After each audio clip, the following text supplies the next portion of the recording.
ദൈവത്തിൻ്റെ അതിപരിശുദ്ധമായ നാമം മഹത്വപ്പെടുമാറാകട്ടെ. GF good news today Christian ചാനലിലേക്ക് എല്ലാവർക്കും യേശുക്രിസ്തുവിൻ്റെ നാമത്തിലുള്ള സ്നേഹവന്ദനത്തെ അറിയിക്കട്ടെ. ആദ്യമായിട്ടാണ് ഈ വീഡിയോ കാണുന്നതെങ്കിൽ നിങ്ങൾ ഈ ചാനൽ സബ്സ്ക്രൈബ് ചെയ്യുക, മറ്റുള്ളവരിലേക്ക് ഇത് ഷെയർ ചെയ്യുക. ഇന്ന് നാം ചിന്തിക്കുവാനായിട്ട് പോകുന്ന ദൈവത്തിൻ്റെ വചനം ലൂക്കോസിൻ്റെ സുവിശേഷം 10-ാം അധ്യായത്തിൻ്റെ 20-ാമത്തെ വാക്യമാണ്. ലൂക്കോസ് 10:20. എങ്കിലും ഭൂതങ്ങൾ നിങ്ങൾക്ക് കീഴടങ്ങുന്നതിലല്ല, നിങ്ങളുടെ പേര് സ്വർഗത്തിൽ എഴുതിയിരിക്കുന്നതിലത്രേ സന്തോഷിക്കുവിൻ. ഇതിൻ്റെ ഒരു പശ്ചാത്തലം എന്താണെന്ന് വെച്ച് കഴിഞ്ഞാൽ, യേശു കർത്താവ് 70 ശിഷ്യന്മാരെ 2 പേരായിട്ട് സുവിശേഷം അറിയിക്കുവാനായിട്ട് അയക്കുകയാണ്.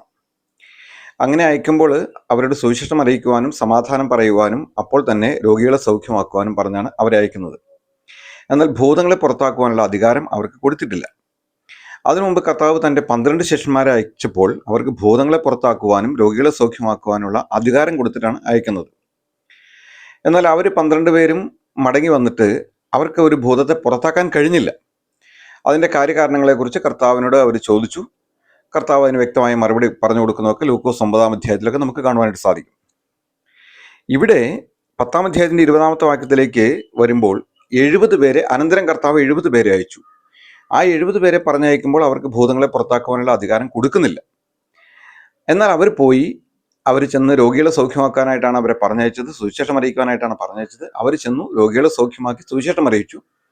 പക്ഷെ ഭൂതങ്ങളും കൂടി അവർക്ക് കീഴടങ്ങി. അവർ സന്തോഷത്തോടെ മടങ്ങി വന്നിട്ട് കർത്താവിനോട് പറയുകയാണ്, കർത്താവേ, നിന്റെ നാമത്തിൽ ഭൂതങ്ങൾ കൂടി ഞങ്ങൾക്ക് കീഴടങ്ങി എന്ന് പറഞ്ഞപ്പോൾ കർത്താവ് പറയുകയാണ്, സാത്താൻ മിന്നൽ പോലെ വീഴുന്നത് ഞാൻ കണ്ടു. എങ്കിലും ഭൂതങ്ങൾ നിങ്ങൾക്ക് കീഴടങ്ങുന്നതിലല്ല, നിങ്ങളുടെ പേര് സ്വർഗത്തിൽ എഴുതിയിരിക്കുന്നതിൽ അത്രേ സന്തോഷിക്കുവിൻ. ഒരു ഭൂതത്തെ കീഴടക്കുക അല്ലെങ്കിൽ ഒരു മനുഷ്യനിൽ നിന്ന് ഭൂതത്തെ വെളിയിൽ പുറത്താക്കുക എന്ന് പറയുന്നത് ഒരു വിലപ്പെട്ട ശുശ്രൂഷയാണ്, ഒരു വീര്യപ്രവൃത്തിയാണത്. അത് തിരുവഴുത്തിലെ ലൂക്കോസിന്റെ സുവിശേഷം 9-ാം അധ്യായത്തിന്റെ 39-ാമത്തെ വാക്യത്തിൽ പറയുന്നുണ്ട്. അതിന് യേശു പറഞ്ഞത്, അവനെ വിരോധിക്കരുത്. എൻ്റെ നാമത്തിൽ ഒരു വീര്യപ്രവൃത്തി ചെയ്തിട്ട് വേഗത്തിൽ എന്നെ ദുഷിച്ചു പറയുവാൻ കഴിയുന്നവൻ ആരുമില്ല. ഇതിന്റെ പശ്ചാത്തലം എന്താണെന്ന് വെച്ച് കഴിഞ്ഞാൽ, യോഹന്നാൻ അപ്പോസ്തലൻ കാണുകയാണ്, ഒരു മനുഷ്യൻ ഈ 12 പേരുടെ കൂട്ടത്തിലോ 70 പേരുടെ കൂട്ടത്തിലുള്ള ഒരാളല്ല, എന്നാൽ അയാളും ഭൂതത്തെ പുറത്താക്കുന്നു യേശുവിൻ്റെ നാമത്തിൽ. അപ്പോൾ അപ്പോസ്തലന്മാർ പറഞ്ഞു, നീ ഞങ്ങളുടെ കൂടെ വരണം, നീ ഇങ്ങനെ ഒറ്റയ്ക്ക് ശുശ്രൂഷ ചെയ്യേണ്ട എന്ന് പറഞ്ഞപ്പോൾ അദ്ദേഹം വന്നില്ല. ഉടനെ അവനെ വിരോധിച്ചു. നീ ഇനി ഈ ശുശ്രൂഷയും ചെയ്യേണ്ട, ഇതൊന്നും നിനക്ക് പറ്റിയ ഏർപ്പാടല്ല, നീ ചെയ്യേണ്ട എന്ന് പറഞ്ഞ് വിരോധിച്ചു. ഈ കാര്യം കർത്താവിൻ്റെ അടുക്കൽ വന്നപ്പോൾ കർത്താവ് പറയുകയാണ്, നിങ്ങൾ അവനെ വിരോധിക്കേണ്ട, എനിക്ക് പ്രതികൂലമല്ലാത്തവന് എനിക്ക് അനുകൂലമല്ലോ. അവിടെ പറയാണ്, എൻ്റെ നാമത്തിൽ ഒരു വീര്യപ്രവൃത്തി ചെയ്തിട്ട് വേഗത്തിൽ എന്നെ ദുഷിച്ച് പറയുവാൻ കഴിയുന്നവൻ ആരുമില്ല. അപ്പോൾ ഭൂതങ്ങളെ പുറത്താക്കുക എന്നുള്ളത് ഒരു വീര്യപ്രവൃത്തിയാണ്. കർത്താവിൻ്റെ കൃപയാൽ കഴിഞ്ഞ ചില ദിവസങ്ങളിലെല്ലാം ചില ദിവസങ്ങളിൽ ചില ഭൂതങ്ങളെല്ലാം ചില വ്യക്തികളിൽ നിന്ന് പുറത്താക്കുവാൻ തക്കവണ്ണം ദൈവം കൃപ തന്നു. പക്ഷേ ദൈവവചനമായിട്ട് ഇരിക്കുമ്പോഴാണ് നമുക്ക് മനസ്സിലാകുന്നത്, ഭൂതങ്ങളെ പുറത്താക്കുന്നത് വീര്യപ്രവൃത്തിയാണെങ്കിൽ കൂടി അതിലൊന്നും അല്ല സന്തോഷിക്കാനുള്ളത്. അത് സന്തോഷമുള്ള ഒരു കാര്യം തന്നെയാണ്. കാരണം ഒരു മനുഷ്യൻ്റെ ഉള്ളിലിരിക്കുന്ന അശുദ്ധാത്മാവിൻ്റെ പേര് അവനെ കണ്ട് പറയിച്ച് അവൻ്റെ രൂപത്ത് ആക്ഷനെല്ലാം കണ്ട് അവനെ ആ മനുഷ്യനിൽ നിന്ന് വെളിയിലാക്കി അവൻ സന്തോഷിക്കുന്നത് കാണുമ്പോൾ നമുക്കൊരു സന്തോഷം ഉണ്ടാവും. എന്നാൽ കർത്താവ് പറയുകയാണ്, അതിനേക്കാൾ വലിയ സന്തോഷം എന്ന് പറയുന്നത് നിങ്ങളുടെ പേര് സ്വർഗത്തിൽ എഴുതിയിരിക്കുന്നു എന്നുള്ളതിലാണ്. അപ്പം ജീവപുസ്തകത്തിൽ നമ്മുടെ പേര്, സ്വർഗത്തിലെ പുസ്തകത്തിൽ നമ്മുടെ പേരുണ്ടായിരിക്കുക എന്നുള്ളതിലാണ് നമുക്ക് സന്തോഷിക്കാനുള്ളത്. നമ്മൾ ഈ ഭൂമിയിൽ വളരെ ഒറ്റപ്പെടലുകൾ, വളരെ തള്ളിക്കളയലുകൾ, വളരെ രോഗങ്ങൾ, വളരെ പ്രതികൂലങ്ങൾ, വളരെ പ്രതിസന്ധികൾ എല്ലാം സഹിച്ച് ഈ ഞെരുക്കവും ഇടുക്കവുമുള്ള പാതയിലൂടെ മുന്നേറുമ്പോൾ നമ്മുടെ ജീവിതത്തിൽ ദൈവം തൻ്റെ വീര്യപ്രവൃത്തികളൊക്കെ നടത്തുവാൻ അനുവദിച്ച് ചില കൃപാവരങ്ങളൊക്കെ നമുക്ക് നൽകും. പക്ഷെ കർത്താവ് പറയുന്നത്, ഇതിലൊന്നും അല്ല സന്തോഷിക്കേണ്ട കാര്യം. എന്താണ്? സ്വർഗത്തിൽ ജീവന്റെ പുസ്തകത്തിൽ നിങ്ങളുടെ പേര് എഴുതിയിരിക്കുന്നു എന്നുള്ളതിലാണ്. കഴിഞ്ഞ 1-2 ആഴ്ചകൾക്ക് മുമ്പ് ഒരു കന്യാസ്ത്രീ മഠത്തിലെ സഹോദരി എന്നെ വിളിച്ചു. 70ഓളം വയസ്സ് പ്രായമുള്ള ഒരു ടീച്ചറാണ് അവരെൻ്റെ വീഡിയോകളെല്ലാം കണ്ടതിന് ശേഷമാണ് എന്നെ വിളിച്ചത്. അവരെന്നെ വിളിച്ചിട്ട് സംസാരിച്ചു. ഞാൻ യേശുക്രിസ്തുവിനെ കുറിച്ച് പറഞ്ഞു, രക്ഷയുടെ സന്തോഷം എങ്ങനെ ലഭിക്കുമെന്നും ജീവന്റെ പുസ്തകത്തിൽ എങ്ങനെ പേരെഴുതും എന്നുള്ള കാര്യങ്ങളെക്കുറിച്ച് അവരോട് സംസാരിച്ചു. വളരെ താഴ്മയോടെ ആ സിസ്റ്റർ അതെല്ലാം ഏറ്റെടുക്കുകയും യേശുക്രിസ്തുവിനെ രക്ഷിതാവും കർത്താവുമായിട്ട് സ്വീകരിക്കുകയും ചെയ്യുന്നത് കാണുവാനായിട്ട് സാധിച്ചു.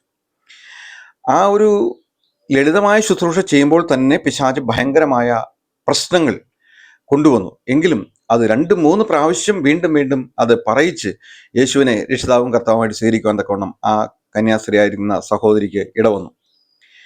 എന്നെ കേൾക്കുന്ന പ്രിയ സഹോദര, പ്രിയ സഹോദരി, നമ്മുടെ പേര് പള്ളിയിലെ രജിസ്റ്ററിൽ ഉണ്ടായിട്ട് ഒരു കാര്യവുമില്ല. വേറെ ഏതെങ്കിലും വിലപ്പെട്ട ഈ ലോകത്തിലെ ഏതെങ്കിലും സർവകലാശാലയിലോ ഏതെങ്കിലും ഉന്നതമായ ഇടങ്ങളിലൊക്കെ നമ്മുടെ പേരുണ്ടായിട്ടും ഒരു കാര്യവുമില്ല. നമ്മുടെ പേര് സ്വർഗത്തിൽ എഴുതിയിരിക്കുന്നതിൽ അത്രേ നമുക്ക് സന്തോഷിക്കുവാനായിട്ട് വകയുള്ളത്.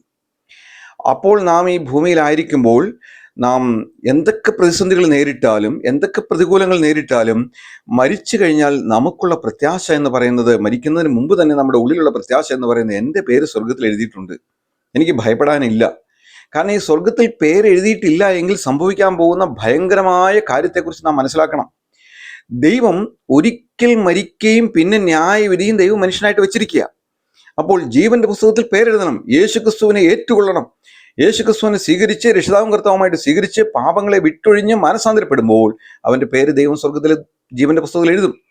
വെളിപ്പാട് പുസ്തകം 20-ാം അധ്യായത്തിന്റെ 15-ാമത്തെ വാക്യത്തിൽ പറയുകയാണ്, ജീവപുസ്തകത്തിൽ പേരെഴുതി കാണാത്ത ഏവനെയും തീപ്പൊയ്കയിൽ തള്ളിയിടും. എന്നെ കേൾക്കുന്ന പ്രിയ സഹോദരി, ഒരുപക്ഷെ സഹോദരി, നീ ഒരുപക്ഷെ മുടങ്ങാതെ കുർബാനയ്ക്ക് പോകുന്ന ഒരാളായിരിക്കാം, മുടങ്ങാതെ പള്ളിയിൽ പോകുന്ന ഒരാളായിരിക്കാം, മുടങ്ങാതെ നീ സഭകളിൽ പോകുന്ന ആളായിരിക്കാം. പക്ഷേ നിന്റെ പേര് സ്വർഗത്തിൽ ജീവന്റെ പുസ്തകത്തിൽ എഴുതിയിട്ടുണ്ടോ എന്നുള്ള കാര്യത്തിൽ ഉറപ്പുവരുത്തേണ്ടതായിട്ടുണ്ട്. കാരണം അവിടെ പേര് എഴുതിയിട്ടില്ല എങ്കിൽ നീ തീപ്പൊയ്യിലേക്ക് തള്ളിയിടപ്പെടേണ്ടതായിട്ട് വരും. ഇവിടെ എത്ര ദശാംശം കൊടുത്തു എന്ന് പറഞ്ഞിട്ട് കാര്യമില്ല, ഇവിടെ എത്ര മെഴുകുതിരി കത്തിച്ചു എന്ന് പറഞ്ഞിട്ട് കാര്യമില്ല, ഇവിടെ ജനിച്ച അന്ന് മുതലേ പള്ളിയിൽ പോയി എന്ന് പറഞ്ഞിട്ട് ഒരു കാര്യമില്ല. നമ്മുടെ പേര് ജീവന്റെ പുസ്തകത്തിൽ എഴുതുക എന്നുള്ളത് സുപ്രധാനമായ ഒരു കാര്യമാണ്. അത് നമുക്ക് സന്തോഷിക്കുവാൻ വകയുള്ള ഒരു കാര്യമാണ്. അതെങ്ങനെയാണ് ഈ പേര് സ്വർഗത്തിലെ പുസ്തകത്തിൽ എഴുതുന്നത്? ഒന്നുമില്ല, കർത്താവായ യേശുക്രിസ്തു 2000 വർഷങ്ങൾക്ക് മുമ്പ് ഈ ഭൂമിയിലേക്ക് ഇറങ്ങി വന്ന് നമ്മുടെ പാപങ്ങൾക്ക് പകരമായിട്ട് ക്രൂശിന്മേൽ കയറി മരിച്ചു. അവൻ മരിക്കുക മാത്രമല്ല, അവൻ മരണത്തെ ജയിച്ച് 3-ാം നാൾ ഉയർത്തെഴുന്നേറ്റ് സ്വർഗത്തിലേക്ക് കയറിപ്പോയി.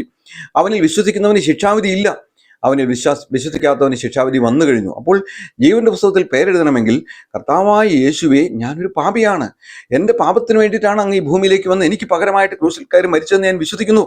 കർത്താവേ, അങ്ങനെ രക്തത്താൽ എന്നെ കഴുകണമേ, എന്നെ പുതിയ സൃഷ്ടിയാക്കി തീർക്കണമേ, എൻ്റെ പേര് ജീവന്റെ പുസ്തകത്തിൽ എഴുതണമേ, എൻ്റെ പാപങ്ങൾ എനിക്ക് ക്ഷമിച്ചു തരണമേ. കർത്താവെ, ഇന്ന് മുതൽ എൻ്റെ ജീവിതം ഞാൻ അങ്ങേക്കായിട്ട് സമർപ്പിക്കുന്നു എന്ന് ഒരു വ്യക്തി ഹൃദയപരമാർത്ഥതയോടുകൂടി എപ്പോൾ പറയുന്നു, ആ നിമിഷം അവൻ്റെ പേര് ജീവന്റെ പുസ്തകത്തിൽ എഴുതും. എന്നെ കേൾക്കുന്ന പ്രിയ സഹോദര, പ്രിയ സഹോദരി, അത് നമ്മുടെ ഉള്ളിൽ അറിയുവാനായിട്ട് സാധിക്കും.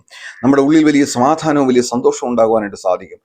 അതുകൊണ്ട് അത് ഈ ലോകത്തുള്ള ഒരു മനുഷ്യൻ അറിഞ്ഞോളണമെന്നില്ല, നമ്മുടെ ശരീരത്തിൽ രൂപമാറ്റം സംഭവിക്കുന്നില്ല. പക്ഷെ അകത്ത് ദൈവത്തിന്റെ പരിശുദ്ധാത്മാവ് നമ്മെ മുദ്രയിടും. ഇവനെ ജീവന്റെ പുസ്തകത്തിൽ സ്വർഗത്തിലെ ഒരംഗമായിട്ട് തെരഞ്ഞെടുത്തതിന്റെ അച്ചാരമായിട്ട് പരിശുദ്ധാത്മാവ് കൊണ്ട് നമ്മുടെ ഉള്ളിൽ മുദ്രയിടുമ്പോൾ നമ്മുടെ ഉള്ളിൽ വലിയ സമാധാനവും വലിയ സന്തോഷവും ഉണ്ടാകും. ഇനി വചനത്തെ കേൾക്കുമ്പോൾ അങ്ങനെ ചെയ്യുവാൻ തക്കവണ്ണം, കർത്താവേ, എനിക്ക് വേണ്ടി അങ്ങ് മരിച്ചു എന്ന് പറഞ്ഞുകൊണ്ട്, പാപങ്ങളെ ഏറ്റുപറഞ്ഞുകൊണ്ട് ദൈവസ്ഥാനിലേക്ക് ചെല്ലുമോ, നിന്റെ പേര് ജീവന്റെ പുസ്തകത്തിൽ എഴുതും. നീ ദൈവ മകനായിട്ട് തീരും, ദൈവ മകളായിട്ട് തീരും. നീ വചനങ്ങളാൽ ദൈവം നമ്മെ ഓരോരുത്തരെയും അനുഗ്രഹിക്കട്ടെ. കർത്താവിന്റെ വലിയ നാമം വാഴ്ത്തപ്പെടുമാറാകട്ടെ. എന്നെ കേൾക്കുന്ന പ്രിയ സഹോദര, നമുക്ക് പ്രാർത്ഥിക്കാം. ഞങ്ങളുടെ സ്വർഗീയ നല്ല പിതാവേ, ഈ നല്ല ദിവസനായിട്ട് അടിയങ്ങൾ അങ്ങേ സ്തുതിക്കുന്നു. ഞങ്ങളുടെ പേരുകൾ ജീവന്റെ പുസ്തകത്തിൽ എഴുതിയിരിക്കുന്നതിനായിട്ട് സ്തോത്രം. കർത്താവെ, അങ്ങനെ എഴുതപ്പെടാത്തവരെ ഇന്ന് ഈ വചനത്തെ കേൾക്കുമ്പോൾ കർത്താവിന്റെ സന്നിധിയിൽ മുട്ടുമടക്കുവാനും യേശുവിനെ ഏറ്റുകൊള്ളുവാനും കൃപ കൊടുക്കണമെന്ന് പ്രാർത്ഥിക്കുന്നു. കർത്താവെ, അങ്ങയുടെ മുഖപ്രകാശങ്ങളുടെ മേൽ ഉദിപ്പിക്കണമേ, വലിയ സന്തോഷവും സമാധാനവും ഞങ്ങൾക്ക് നൽകണമേ. ഞങ്ങളുടെ പേര് എഴുതിയിരിക്കുന്നു എന്നുള്ള ഉറപ്പ് പരിശുദ്ധാത്മാവച്ചാരമായിട്ട് ഞങ്ങൾക്ക് നൽകി, അങ്ങേ കേൾക്കുന്ന മക്കൾക്ക് നൽകി അനുഗ്രഹിക്കണമെന്ന് പ്രാർത്ഥിക്കുന്നു. ഈ ചാനൽ സബ്സ്ക്രൈബ് ചെയ്തിരിക്കുന്ന ഓരോരുത്തർക്കും വേണ്ടി പ്രത്യേകം പ്രാർത്ഥിക്കുന്നു. കർത്താവെ, അവരെയൊക്കെ അങ്ങ് അനുഗ്രഹിക്കണമേ. കർത്താവ്, അവരുടെ എല്ലാ ആവശ്യങ്ങളുടെ പേരും കർത്താവ് കൂടെ ഇരുന്ന് വഴി നടത്തണമെന്ന് പ്രാർത്ഥിക്കുന്നു. അവിടുന്ന് പ്രാർത്ഥന കേട്ടതിനായിട്ട് സ്തോത്രം മഹത്വം എടുത്താട്ടെ. എല്ലാ അടിയങ്ങൾക്ക് വേണ്ടി ജീവൻ രക്ഷിതാവും കർത്താവുമായി യേശുക്രിസ്തുവിന്റെ പരിശുദ്ധമായ നാമത്തിൽ തന്നെ ആമേൻ.